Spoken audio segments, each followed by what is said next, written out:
Welcome to AmA aka Denise. I hope you find what you are looking for. Thumbs up the video and share. Now let's get it. Enjoy. Transgender people have existed since ancient times.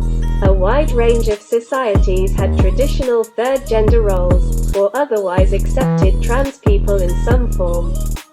A precise history is difficult because the modern concept of being transgender, and gender in general, did not develop until the mid-1900s.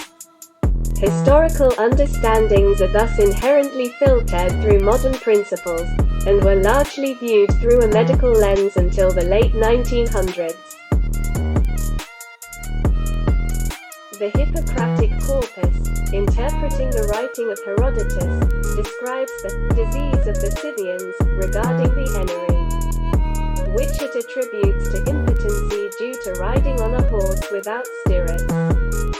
This reference was well discussed by medical writings of the 1500s-1700s. Pierre Petit, writing in 1596, viewed the Scythian disease as natural variation, but by the 1700s writers viewed it as a melancholy, or hysterical, psychiatric disease. By the early 1800s, being transgender separate from Hippocrates' idea of it was claimed to be widely known, but remained poorly documented. Both trans women and trans men were cited in European insane asylums of the early 1800s. One of the earliest recorded transgender people in America was Thomas Inner Hall, a 17th century colonial servant.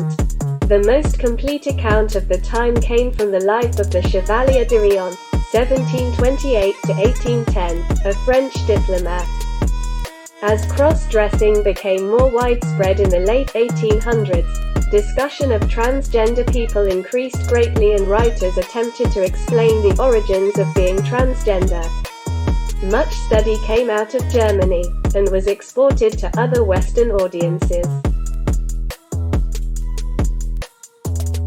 Cross-dressing was seen in a pragmatic light until the late 1800s.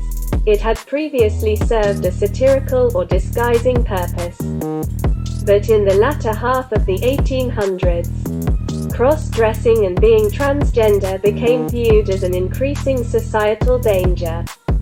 William A. Hammond wrote an 1882 account of transgender Pueblo shamans, Moderados, comparing them to the Scythian disease. Other writers of the late 1700s and 1800s, including Hammond's associates in the American Neurological Association, had noted the widespread nature of transgender cultural practices among native peoples.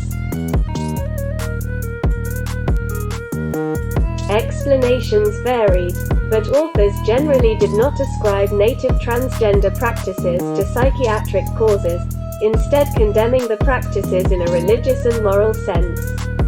Native groups provided much study on the subject, and perhaps the majority of all study until after World War II. Critical studies first began to emerge in the late 1800s in Germany, with the works of Magnus Hirschfeld. Hirschfeld coined the term transvestite in 1910 as the scope of transgender study grew. His work would lead to the 1919 founding of the Institute für Sexualwissenschaft in Berlin. Though Hirschfeld's legacy is disputed, he revolutionized the field of study. The institute was destroyed when the Nazis seized power in 1933, and its research was infamously burned in the May 1933 Nazi book burnings. Transgender issues went largely out of the public eye until after World War II. Even when they re-emerged, they reflected a forensic psychology approach, unlike the more sexological that had been employed in the lost German research. So AmA Denise Jordan thanks you for listening and or reading this. If you have any question, you can place a comment under this video.